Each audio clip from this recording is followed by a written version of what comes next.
নমস্কার বন্ধুরা, আমি প্রিয়া তোমাদের সকলকে ওয়েলকাম জানাচ্ছি আমার চ্যানেল প্রিয়ার সংসারে। আশা করছি তোমরা সবাই খুব ভালো আছো, আমিও বেশ ভালো আছি। একটু ব্যস্ত আছি, সেরকম কোনো ভিডিও দিতে পারছি না, অনেক সরি। বাট আজ পৌষ মাসের প্রথম শনিবার আমার বাড়িতে কালী পুজো হয়, এটা তোমরা সবাই জানো। তো এখন বাজে ঘড়িতে ওই 10টা মতন, বাট আমি উঠেছি যখন তখন বাজে 7টা। তো চলো সবার আগে ঠাকুরটা দেখাই। আর এখানে আমি ভোগের প্রস্তুতি করছি। দিদি নান্দ এরা এখনো কেউ আসেনি, ওরা সবাই বিকেলে আসবে। তো চলো তোমাদেরকে দেখাই। তো এই যে পিঠে সুজি এগুলো হচ্ছে, কিছু জিনিস রেডি হয়ে গেছে, যেরকম নাড়ু, খই, এগুলো আমার রেডি হয়ে গেছে অলমোস্ট। তো চলো ঠাকুরটাকেও তোমাদেরকে দেখিয়ে দিই যে ঠাকুরটাকে কীরকম সাজিয়েছি। এই স্টুলটা এবার ঠাকুরকে দিয়েছি, যেহেতু শীতকাল, মায়ের তো ঠান্ডা লাগে, আমাদের কি আর সাধ্যি তাকে দেওয়ার। সে যেটা মনে করেছে সেটা সে আমাদের কাছ থেকে নিয়ে নেয়। আর এই জামদানি শাড়িটা এবার আমার দিদি ঠাকুরকে দিয়েছে। ইভেন এই স্টুলটাও দিদিই দিয়েছে ঠাকুরকে। কেমন হয়েছে অবশ্যই তোমরা কমেন্টে জানাতে পারো। সো সমস্ত ভোগ রেডি করে ফেলেছি, এখন বাজতে যায় 2:45। তো আগে ঘরে যিনি অধিষ্ঠাতা রয়েছেন আর কি, আমার লক্ষ্মী, আমার গুরুদেব, তো তাকে আগে ভোগটা দিয়ে নেবো। কারণ পুজোর মাঝখানে তারপর দেখা যায় যে ঘরের যিনি সারা বছর থাকে তাকে দিতে ভুলে যায়। তো কিছু ফুল রয়েছে, সেই ফুলটা দিয়ে আর যা বানিয়েছি মোটামুটি লুচি সুজি এগুলো দিয়ে আগে ঘরের ঠাকুরকে ভোগ দেবো। তারপর ঠাকুরমশাই এলে পরে পুজো দেবো। আর কী কী ভোগে বানিয়েছি ভোগ দর্শন করাবো যখন, তখন সেটা দেখাবো। সাথে থাকো, আশা করছি ব্লগটা ভালো লাগবে। তোমরা সবাই জানো যে আমার নিজের ব্লগ আমি নিজেই শ্যুট করি, সো একটু প্রবলেম হয়, সব জিনিস সবসময় শ্যুট করতে পারি না, তার জন্য। তো ভোগের রান্নাবান্না তো সব শেষ করে ফেলেছি, তো বসেছি এখন দশকর্মা গোছাতে। আর আমার বাড়ির কালী পুজো আমি একাই সব কিছু গোছাই। ইভেন যদি বাড়ির মনসা পুজো যেটা হয় সেটাও আমি নিজেই একাই করি, গোছগাছটা। তো আমার এই ঠাকুরের কাজকর্মটা যারা হাত ধরে শেখায় সে হলো অলোক কাকা। আমার এক ঠাকুরমশাই কাকু ছিল, সে আজ এই পৃথিবীতে নেই, করোনাতে তিনি মারা গিয়েছেন। তো তিনি যেখানেই থাকুক না, তার আত্মার শান্তির কামনা করি। তিনি নিজের হাতে ধরে আমাকে এই গোছগাছ, এই সমস্ত কাজকর্মটা শিখিয়েছে। তো যতটা পারি, যতটা সম্ভব হয়, যে ঠাকুরমশাই যখন পুজো করতে আসবে তার যেন গোছগাছ করতে গিয়ে বা খোঁজাখুঁজি করতে গিয়ে যেন কোনো অসুবিধা না হয়। আর এর মধ্যেই তোমাদের দাদাভাই ফুলমালা নিয়ে চলে এসেছে। এইবারের পুজোটা একটু অন্যরকম, খুবই সাধারণ। আর এইবার আমাদের হিসেবে আমাদের ঠাকুর মালা খুব কম পড়েছে। তোমরা বলো তো, এই মালাটা যে পড়ে রয়েছে কি খুব কম মালা পরা হয়েছে? এইটাই মনে ভাবছিলাম। ভাবতে ভাবতে আমি তোমাদের সঙ্গে আমার লুকটা একটু শেয়ার করে দিলাম, কারণ এরপর টাইম পাবো কি না পাবো জানি না। তো কথা বলতে বলতেই ঠাকুরমশাই চলে এসেছে। আর তারপরে দেখো, গোবিন্দ আমার এক বন্ধু একখানা রজনীর মালা নিয়ে এসেছে, ঠাকুরমশাই একটা রজনীর মালা নিয়ে এসেছে।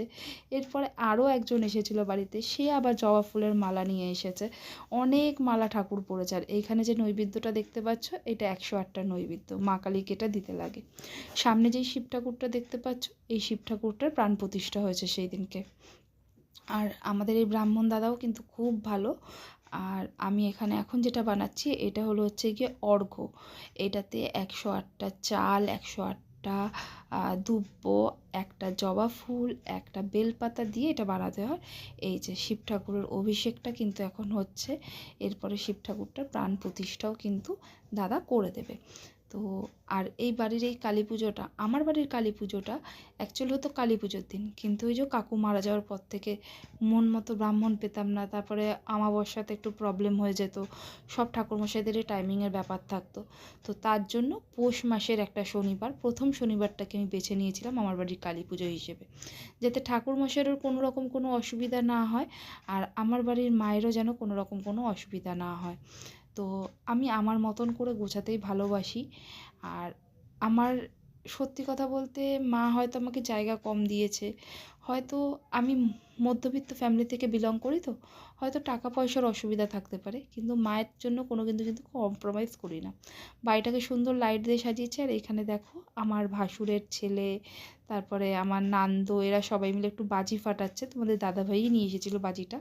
আর এই যে দেখো, ভোগ দর্শনও তোমাদেরকে করে দিলাম। পিঠে, নাড়ু, মালপোয়া, পাটিসাপটা, লুচি, সুজি, খিচুড়ি, 5 রকমের ভাজা, আলুর দম, চাটনি, পায়েস, এইগুলোই ভোগে ছিল।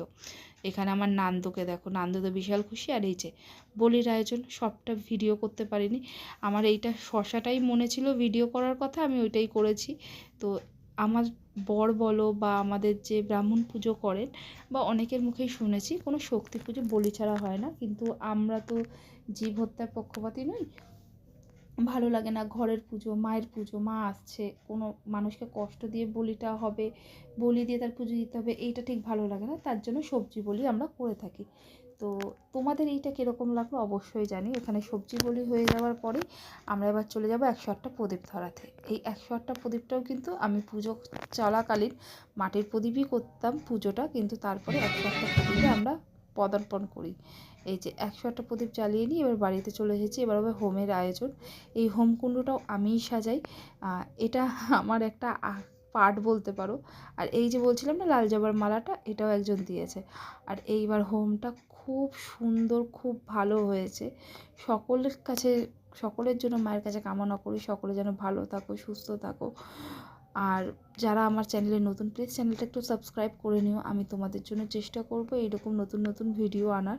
আর আমার বাড়ির কালী পুজোটা তোমরা কতটা এনজয় করলে ভিডিওর মাধ্যমে অবশ্যই আমাকে কমেন্ট করে জানিও। ভালো লাগলে লাইক করে দিও একখানা।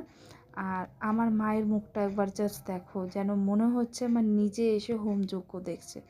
সত্যি কথা বলো তো, চোখ দুটো দেখে তোমাদেরও সেই জিনিসটাই মনে হচ্ছে কি না, নাকি এইটা আমার মনের ভুল? দেখো জাস্ট একবার। জয় মা কালী, সকলের মঙ্গল করো। খালি মঙ্গলটা শুরুটা যেন আমার থেকে হোক। আমার যেরকমভাবে সামর্থ্য হবে আমি যেন প্রতি বছর তোমাকে সেইভাবে আনতে পারি নিজের ঘরে। আমার একটা ঘর, কিন্তু তার মধ্যে আমি গুছিয়ে পুজো করি।